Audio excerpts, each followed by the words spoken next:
Right,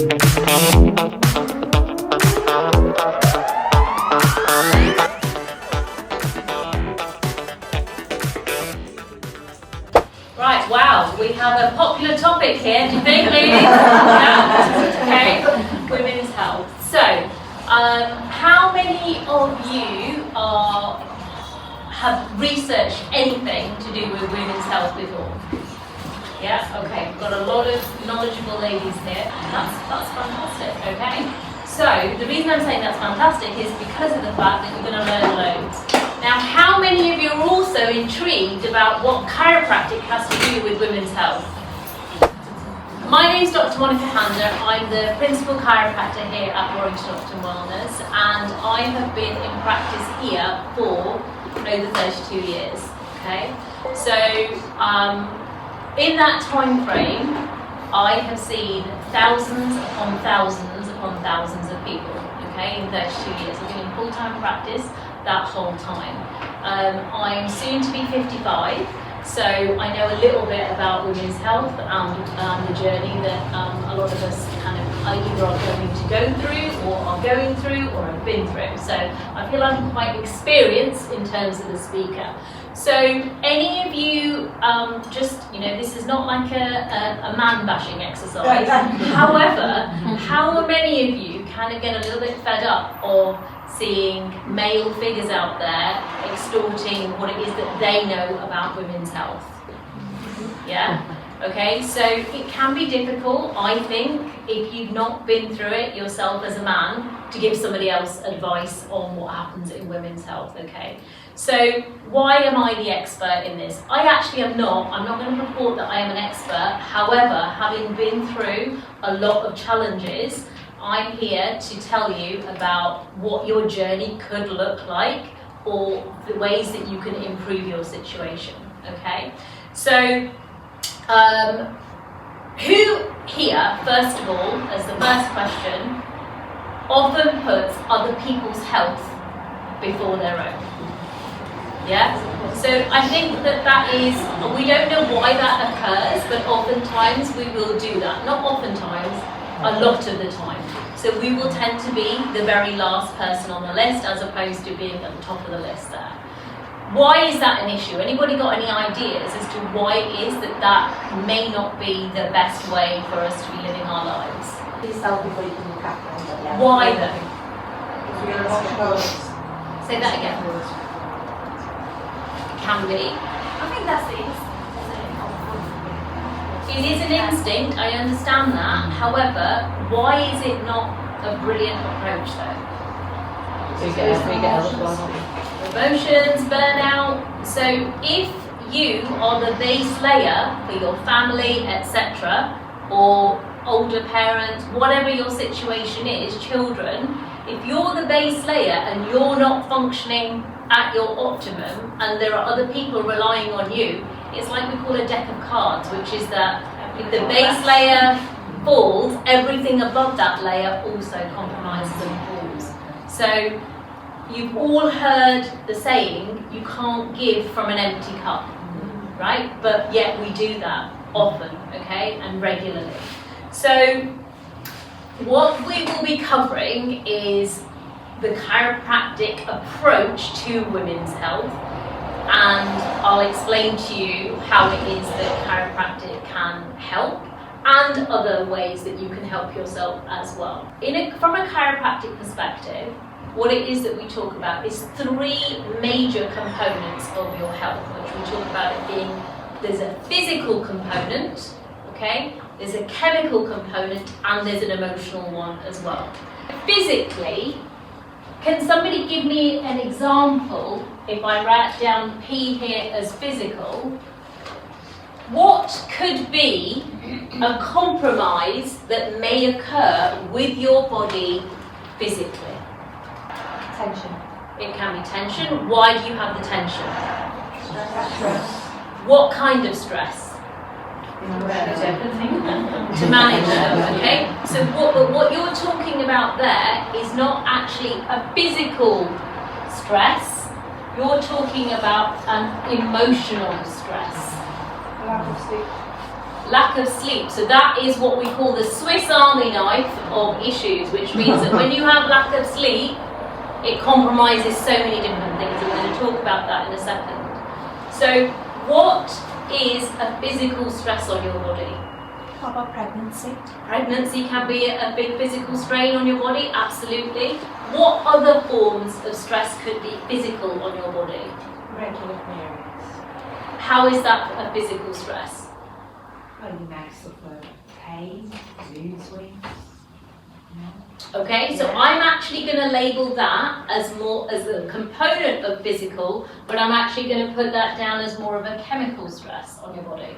Okay, so physically, we're missing the point here. How about those that, pardon? Weight gain. Weight gain could be a physical stress. What about Posture. posture? Exactly, right? So posture, so your alignment. So how many of you may sit at a desk for a few hours a day? Okay. And are you always aware of what your posture is at your desk? 100% of the time. So typical posture, we may start off with the best of intentions of being upright, but slowly, we get compromised. Agreed? Yeah? But how many of you do something about it when you feel that pain and tension? Some people do, but a lot of us don't. We're just like, oh, I'm so sore. I'll go back to typing again. Yeah, or whatever I'm doing, sitting at my desk. What could be another everyday physical stress on your body? What food you eat? That's a chemical stress. Okay, that's a chemical stress. It's a good one, but it's a chemical stress. Exercise. Exercise. So exercise or not enough exercise. Okay. So how do we label that? We talk about that within a balance of being either a deficiency, which is not enough, or a toxicity, too much. Now, either of those things are bad for you. You know, when we have too little of something or we've got too much of something. Everyone agree with that, yeah? But most of us probably don't do too much exercise, we probably do too little, all right? How many of you think you do too much exercise? Not me. Okay. Why is it, do you think, that you may get pain when you're sitting at your desk, or whatever sustained posture that you may have, slouchy posture or a sustained posture? Why is that a problem? What does it do to your body? Crushes your nerves. Muscular issues. Sorry. No, it's fine. It's just that it's basically damaging your spine. How is it damaging your You spine? just put stress on the wrong muscles, really, isn't it? I think that's how you feel the pain. So, when you have an issue, let's say that you're sat at your desk and you have pain, right? What can you do to change that situation? Move. You can move, okay? So you can move and you can try and improve your posture.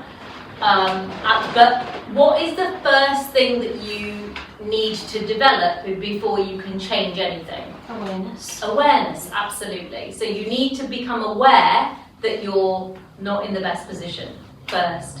And that's a big ask, actually. And then you need to be thinking about when your body is telling you or giving you a signal, that's what pain is, what is your body trying to tell you? You need to move. It's telling you to move, but what is it, deeper than that? What is it telling you? Is your body, I'll give you a hint, is your body happy or unhappy? Unhappy. It's unhappy, okay. If it's unhappy and then you move, what happens when you move? It becomes easier. And then, are you then usually able to sit for as long before the symptom returns again? No, okay? Now, that's where it is that we have to develop an understanding. And I'm just using a desk posture example. However, it applies to all postures, anything that you're doing. So whether you're gardening, whether you're constantly in and out of the washing machine, dishwasher, whatever it is, washing up, whatever you're doing in your daily life, I don't want to kind of resort to saying that that's all that women do, is those kind of menial tasks at home. However, they are part of what it is that we have to do. Maybe it could be like changing a baby's nappy or something, and we're in that bent over position over the bed or over the floor. So your body is giving you a signal that it's not happy. You either listen to that signal or you don't. most of us, what do? We don't listen to it because we're thinking, oh, you know, this body of mine, it's giving me a signal, I'm not sure what it's about, and why is it doing this, but your body is not stupid. It's telling you that there's a problem because it's got an intelligence, it knows what it is that's right and wrong for you. So one of the other reasons why it is that being in a slouch posture or not, or just generally being a bit rounded, which is oftentimes what we see here, one of the reasons it's so much of an issue is because your brain, this is where the nervous system component comes in, your brain sits inside your skull here. Everyone knows that, yes? Mm-hmm. Then we've got a spinal cord that sits inside a spinal column as well, right? So when we have this posture here with the head forward, which is very, very common to what it is that we see, we know that that's going to put a big physical stress on our body, right? But what it will also do, because it can create that tension that you can feel at the top of your shoulders, but what it will also do is when this head is being pulled forwards here, it puts a lot of stress through the rest of your spinal cord and your spinal column, which is your spine. Okay? So the further forward you are, actually the more compromised all of your nervous system is. So one of the things that should be a key takeaway for all of you, if you take away nothing else, it's that you do need to think about having a much more upright posture. So let's just shift about in our seats and make sure that we're a bit less slouchy in comparison to where we are right now. Okay. So some of the things that we've talked about is the physical component. So emotionally, everyone has touched on the right word with regards to the fact that we can feel stress.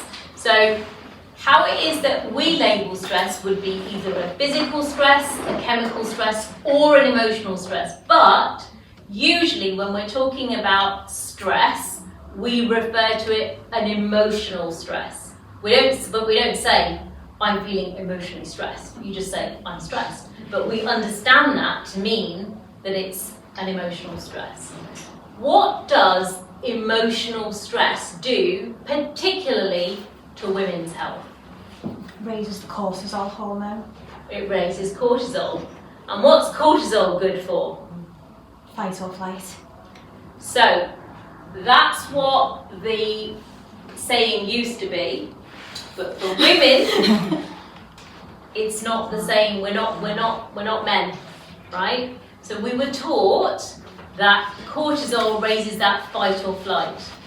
It does in some instances. However, a woman's instinct is different to a man's instinct. Would we agree? Yeah? So what the research is telling us is that when we have that elevated cortisol, it actually raises our tend and befriend options.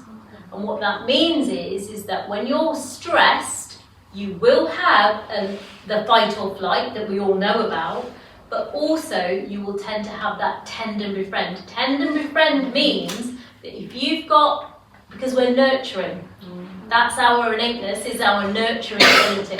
And tend and befriend means that what we will tend to do is that we will tend to get our children looked after, and that's where it comes from, that when we're stressed or everyone else comes first.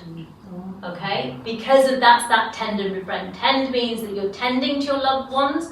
Befriend means that you have a circle of people that you will usually rely on that will help you out.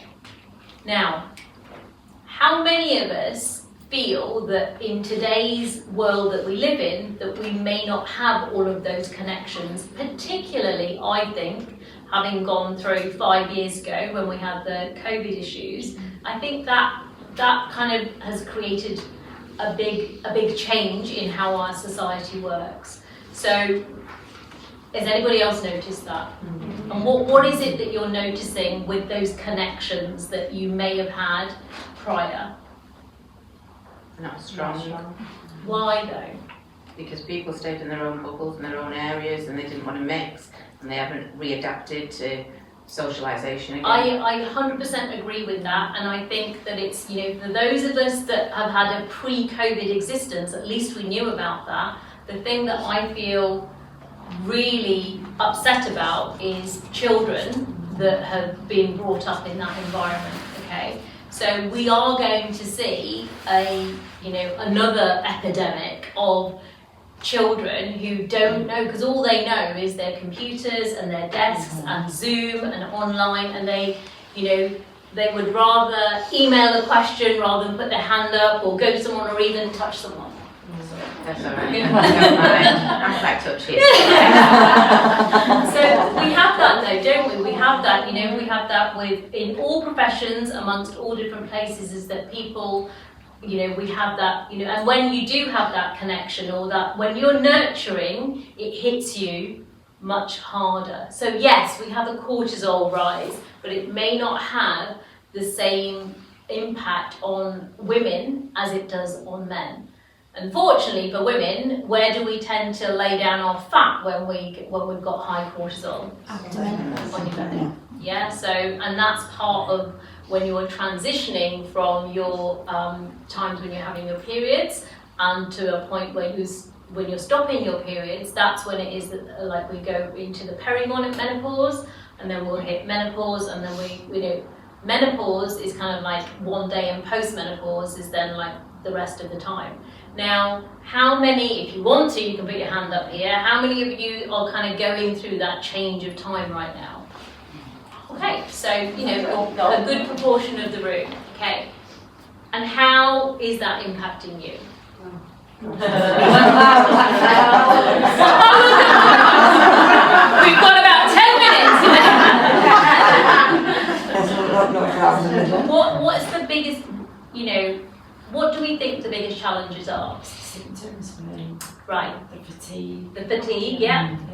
The pain. And the hot flushes, the sweat, Yeah. being Remember it. Oh my God. Right, so there are. And how many of you have tried stuff because now we're on to the chemical component, okay, which is your hormones. And, when you've been running on adrenaline for all those years, guess what? Your body doesn't forget. And it's going to let you know. And it's going to let you know with the variety of different symptoms that you've talked about. So, what is a common thing? So we may say that we have, who gets a bit more moody? Okay?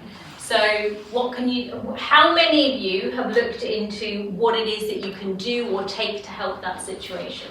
Right, so what are the common things that you do or take for that day? HRT. Yeah, patches. Right, okay. Who else has tried HRT? No. Right, why did you try HRT and why did you not try HRT? I went through menopause quite early, so I was just before my 40th. Yeah. So when I did the research, it said that the earlier you take the HRT, the better it is for osteoporosis and breast cancer. So that's why I went on it first. So I've tried the biological ones, the synthetic ones, the gel ones, the patch ones. I've done all of them. Anybody else got a similar story? No, I don't want to try HRT, and I've been trying to do it for 5 years, but I think I've just now hit a brick wall. Okay. And I need to do something. But am I too late to do something, but yeah, I need to do something then. So somebody's tried HRT. Why did you not want to try HRT? I thought I was a bit of a warrior. Okay. I've not tried anything. I got pregnant No, I didn't do it. after the maybe to Sorry. go to work, after the babies are getting the bush and carry on working. I'm a bit like that. Put patch on in the I'm corner for a actually month. flagging now. I'm Absolutely. taking heavy plant-based Yeah. supplement. You possibly think of. Okay. And how is it helping you? It's helped me more. So I've took Lightain, Ashwanda, and things like that. And since taking them, it's relieved some of it. Yeah. But my thing is, I have terrible hot flushes, and when I say I have hot flushes, I'm dripping. Okay. So I can be in a meeting with people, and people are looking at me as if like I've just had a shower. Okay. What were you going to say? Mine was more, speaking out now, but I got breast cancer when I was 37. Yeah. So obviously HRT isn't an option. So Yeah. I am here to look for other options. Or other alternatives, yeah. But, I have ADHD as well, and I got asked whether it was pre-menopausal, and I was like, how can I, because I don't know whether it's the ADHD or whether it is the menopause, I'm a bit Okay. conflicted. So let me tell you. So every single symptom that a woman has can be explained, and each one of us is unique in what it is that our symptom picture will be as well. So I will tell you my story, which is that my mum had my youngest brother, like there's a 14-year age gap between myself and my youngest brother, okay? So she was 35 when she had my brother, but she thought she was going through menopause at that time, okay? Because her period had stopped and she thought, right, I'm going through the menopause, and then she had my brother who was unexpected, you know, but she went on to HRT at like 36, so because her periods did stop after she had my brother.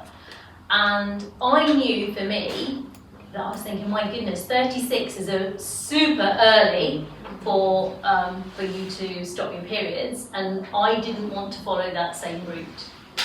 So in hindsight, the reason that she had that situation was because she's like, I'm, if you want to call it, second generation immigrant. My mum was born and raised in India. Now she had all the natural upbringing, you know, no stresses, nothing else went on in her life really.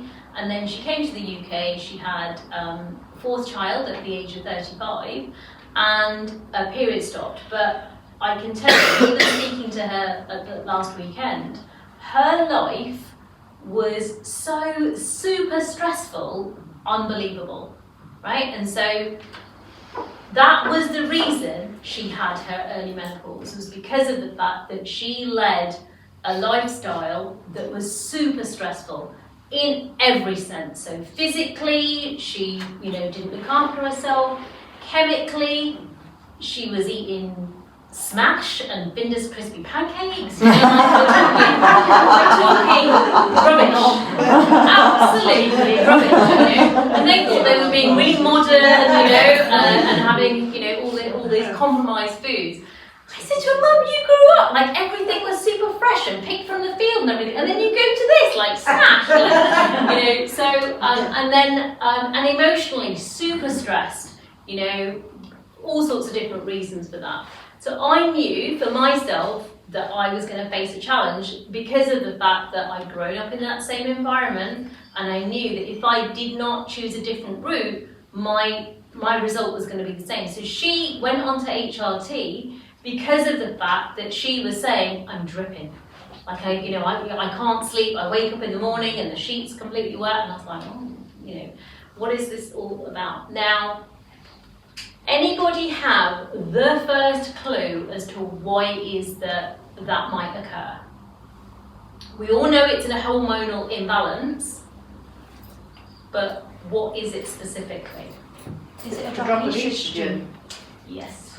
Okay. So what are other natural ways for us to get estrogen?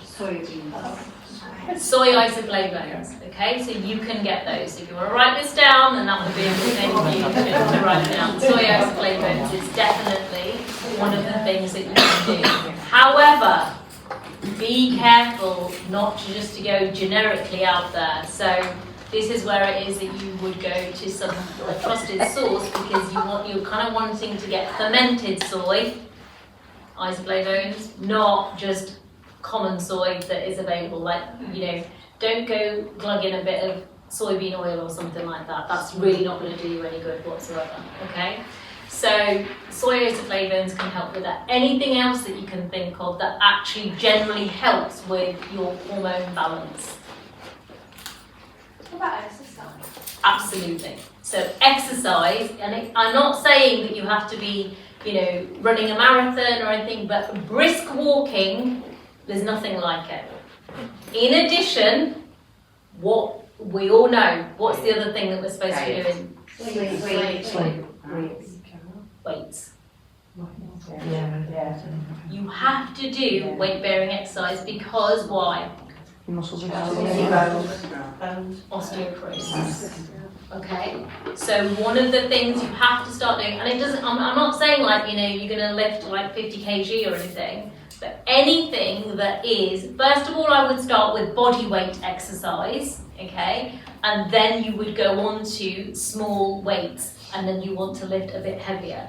Because once you get to a certain age, we see it here at the practice, people will say, I struggle lifting my shopping out of the boot of the car, or I struggle lifting or shopping, or I struggle getting something off the top shelf or something. So you want to maintain your independence, and one of the ways that you're going to do that is with weight-bearing exercise and weights themselves, okay? That's one thing that will definitely help you. What else could we do that is going to help us with our hormone balance? Reduce stress. Well, that's a big ask, isn't it? That's a really big one. So yes, absolutely, okay? There is, but if we think a little bit more on the supplement and the chemical side of stuff. No alcohol and caffeine. What part of your diet do you think is the biggest one to address? And I promise you, it's going to help you with your hot flushes. Water. Sugar. Breakfast. Protein. Sugar. Reduce it.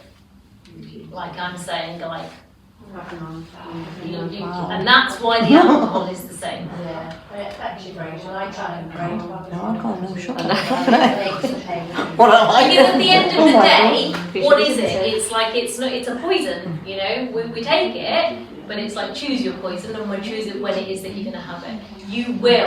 Your ability to be able to adapt to excess sugar massively changes. It changes significantly, and that's why a lot of women get the hot sweats, because it's your body's way of telling you that it's not happy.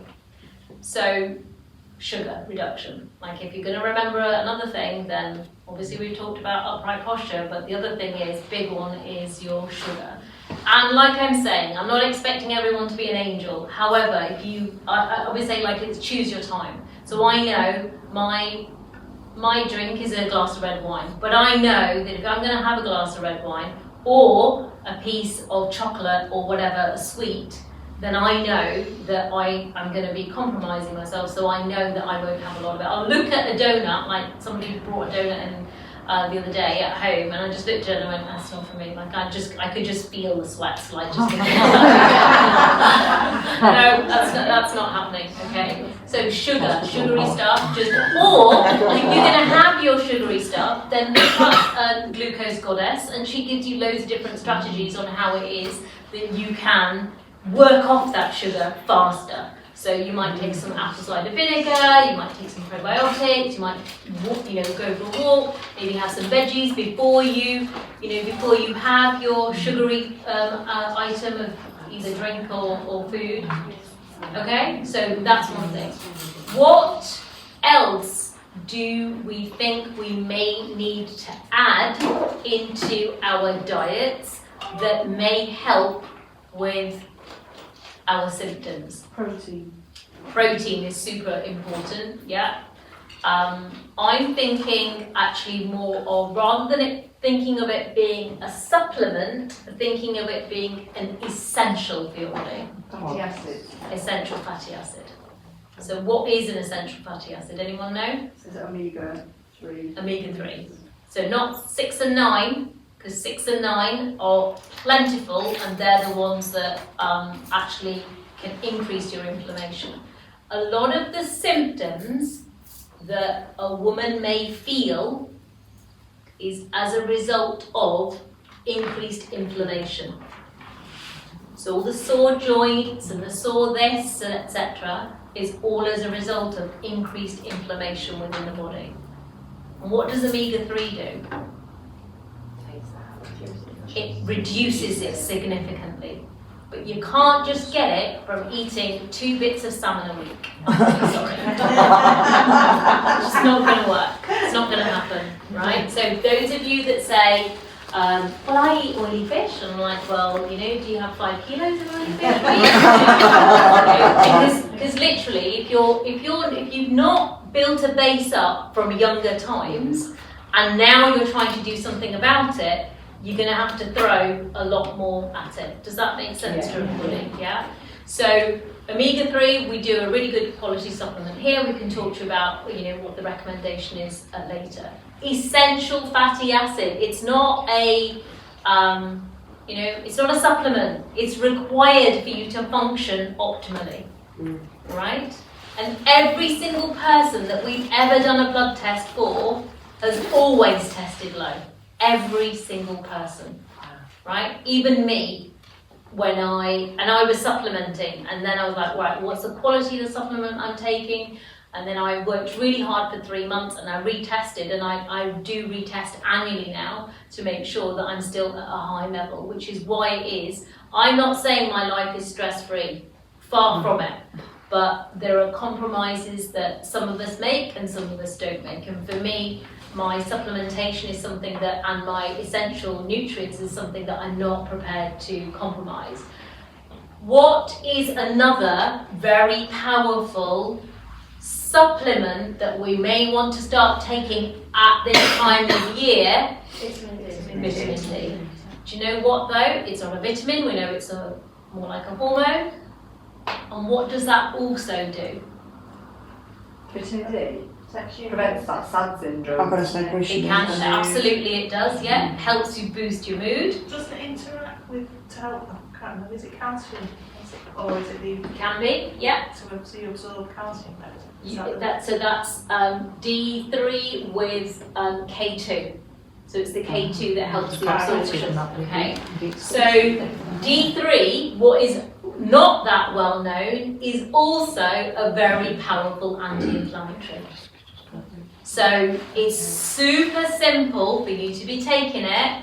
You know, it's one of the least expensive supplements out there. But please don't do what one of my assistants did many years ago, was that she didn't tell me, and she went across the road to Home Bargains, and she was like, well, I'm just taking 2 of these a day. And we looked at the strength of them, and I said, well, you might as well just down the whole tub in one go for what it is that she was getting. So you have to take a high dose, and we can let you know about that later as well. There's loads of stuff in there, like, you know, loads of fillers, etc., etc.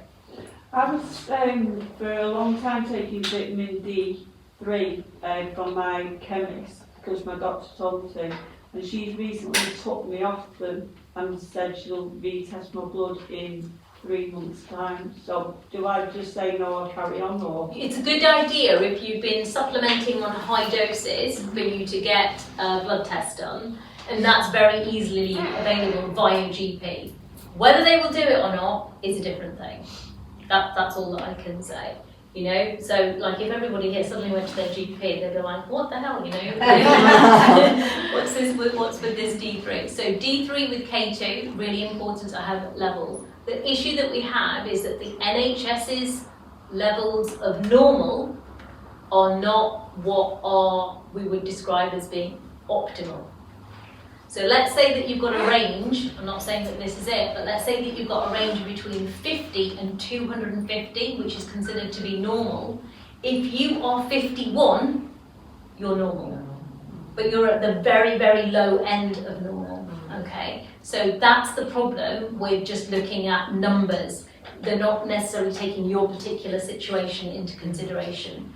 If you put suntan lotion on, you're not going to absorb it from the sun. If you're overweight, you need more. If you're over 60, you need more. There are many, many, many different factors that are associated with getting D3 from, and you're not going to get it from now. I promise you, beautiful weather, but like who's going to expose 25% of their body in the weather that we had this morning? Not me. No, it's a little cool.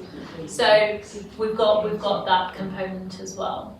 So drawing to a close on the information that I want to get across with regards to the chemical component of your health. We've talked about the physical stuff, we've talked about the emotional stuff. Chemically, we've talked about what are the things that we've discussed so far. Supplements and essentials. What have we said? Omega-3 and D3 with K2. Okay, D3 with K2. So, who here struggles with sleep? Okay. Have you thought about taking any supplements to help with that? I take magnesium. Okay. What type of magnesium are you taking? It's I go through a company called Geek Company, and Geek Nutrition. Geek Nutrition, and I can't remember what the size is, but I looked into it to see, and they told me this dose, and it was working, but then I had a lot of stress come into my life, so it stopped working. Okay. So, anybody else take anything from anywhere else? Heavy metals, like a sachet every night of magnesium. Heavy metals? Oh, sorry. I was like, you're not taking heavy metals. Sorry, I got confused then. Company name. That's the company name. Yeah, Okay, I've not actually heard of that one. So, I think the magic formula is, there's loads. We all know it, right? First of all, though, who has their phone as their alarm clock by their bed?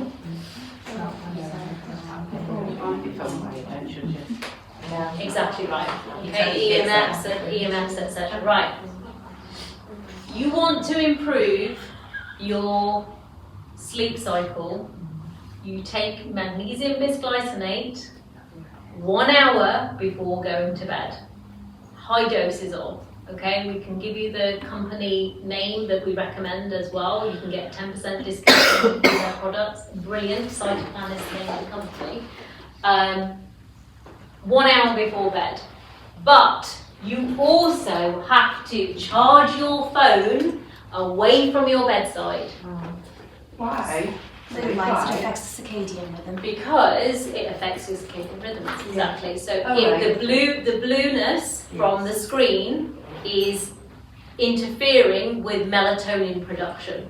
So if you are screening and looking, then your melatonin production actually will go down. So if you're not screening and looking and your phone's off, Wi-Fi's off, whatever, because this is the only thing I've got if my parents phone me. My dad's 83, I need to So I'm just saying So if that. it's just that and I'm not on it, that's not... So you've also got to stop looking at it Oh, for a period of I time. can easily do, beforehand. I'm not a scroller. That's brilliant. That's fine. So what I was saying was though, that instead of having it right by your bedside, if you've got an option to have it so that it's a little away from you, Oh, then you're still going to hear it, because I have the it's not doing same. anything while I'm sleeping, but it's not interfering with me while I'm sleeping, no? It's just if It it's stopping me from going to could sleep. be though. It could be because of the fact that you've got radiation that comes from the Okay. phone as well. Got you, Okay. I'm not saying that that's a big thing. I'm just saying that that could be a thing for some people as well. So you've got to put it away. And one of who doom scrolls? Try not to. Okay. Right. What can you do to stop yourself from doom scrolling? Make it boring. How do you make it boring? Get rid of apps. You can delete apps. Something even simpler than that, because you still have your phone there. Turn the colour off.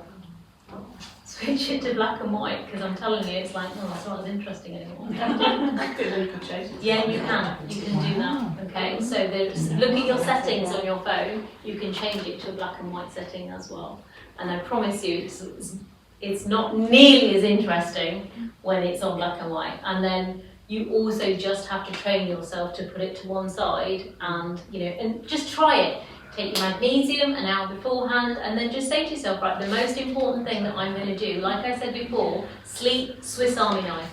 Okay, it affects so many other different things. Right. So magnesium, D3, K2. We've talked about omega-3. Now, brain fog. Anybody struggle with that? Yeah. Okay, what have you taken for it? Lion's mane, really good as a mushroom. Yeah. Anybody else thought of anything else? I took that lion's mane, and then I went down a rabbit hole and I was scared to go on it again. So one of the most researched products, I'm not saying that lion's mane is bad, I'm just saying for those of you that are perhaps looking for something that's more evidence-based, anyone want to hazard a guess as to what I'm going to say? Because you might think of it as those that are gym addicts. Anyone want to know now? No? Creatine. So brain fog, creatine. Because the creatine, when you are struggling with lack of sleep and you feel that I can't think straight, and you know that it's not because you're aging significantly overnight, what your creatine will help you do is function as if you have had that sleep. So that's how it will help to clear some of that brain fog. But it's not going to work forever like that. You do have to improve your sleep health. What is creatine? It's a supplement. Oh, It's another supplement there. But it's normally found within the body. However, at times of compromise or stress, it becomes reduced. And if you look it up, you will see that it's often associated with sports, those that are taking it for when they want to increase muscle mass or whatever. But that's not why it is that you would take it, unless you wanted to. But that's what you would take it for. Are there calories in that? I don't think so. But it does increase a little bit of water retention. Okay, but a tiny amount. Like, we're not talking that you're gonna get very puffy or anything. It's just a tiny bit of water retention. Okay, so who here, talking about water, drinks enough water in the day? So how much should you be having? 2 to 3 litres. Well, actually, that's kind of like a good thing. But you're actually supposed to have 5% of your body weight in kilos in water.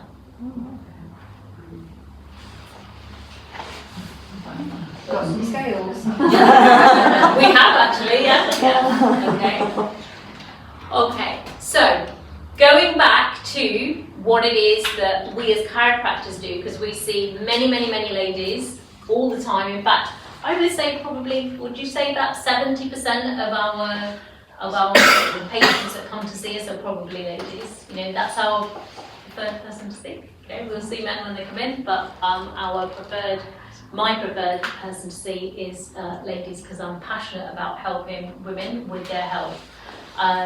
I have not had hot flushes, and I am not on HRT either. I have had many assessments done, blood tests done, and my levels have been compromised, as I said in the past. I'm not saying that I don't get like a warm surge, but I've never ever had a time where I've woken up in the bed and thought, God, I've woken up in a sweat like that.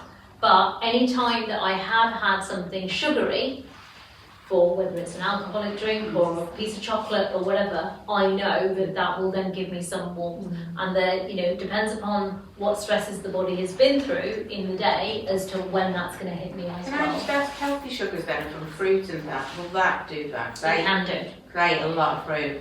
Yeah, So it's just, the other person for you to follow online is another colleague of mine, chiropractor, Dr. Mindy Peltz. So she talks about Fast Like a Girl, and she's bringing out a book in December called Age Like a Girl. Amazing. So she's talking about, whatever, it depends upon whether you like listening to podcasts, reading, or whether you want to just pick up information from somewhere like here. So nervous system is where it is that we come in. So when your nervous system is compromised, your body will be compromised. So we know that categorically one of the most important things that a lot of our patients report an improvement in, whether they're coming in for that or not, is their sleep.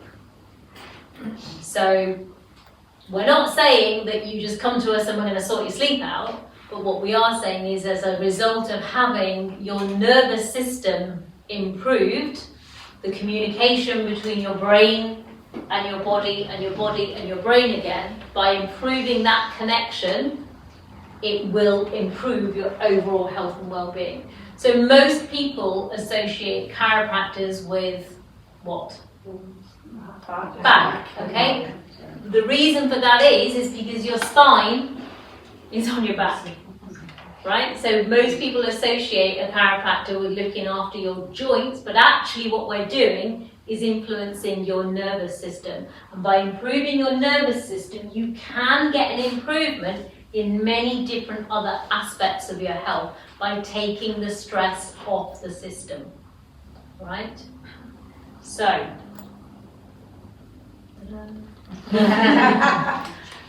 okie dokie. So what we have, go and have a look in your little bags there. How many of you think that you should get your nervous system assessed at least once in your life? Yeah? Okay. So what we have is on that rolled up piece of paper there is a voucher here. I'm just going to read out what the voucher says. So it says it's a health voucher worth £330. So the voucher covers the cost of a chiropractic initial consultation and a report of findings. And it says that any sets of x-rays that you may need if that's clinically indicated for you as well. So we've got here, pay only £150 instead of £330. I can see loads of hands going up here that are interested in this offer. We've actually made a mistake, so I do apologise. Hannah? Sorry. Oh no! We've actually made a mistake. So this went to the printers and came back, and we were like a little bit gobsmacked when it's come back. So actually, what the voucher is worth is £330, but the offer should have been for £50. Okay? So how many of you now think it's worthwhile getting your nervous system and your spine health checked at least once in your life? Yeah? So we have this offer available just for tonight because it's a special offer that we're doing. Like it's, because we're passionate about helping women with their health. If you wish to take advantage of this, tonight is the time for you to get that booked in. It will cover your initial consultation, all the evaluation that we would need to do for that. So it actually covers a postural assessment as well to see whether you're slouchy Sally. I hope there's no Sallys in the audience. Okay? Or whether you stand tall. Okay? So we'll do a postural evaluation, we'll do a case history, a postural evaluation, orthopedic evaluation, neurological examination, and like we said, any x-rays that need to be taken as well. So it's a one-off offer, and that's what we have to offer you this morning.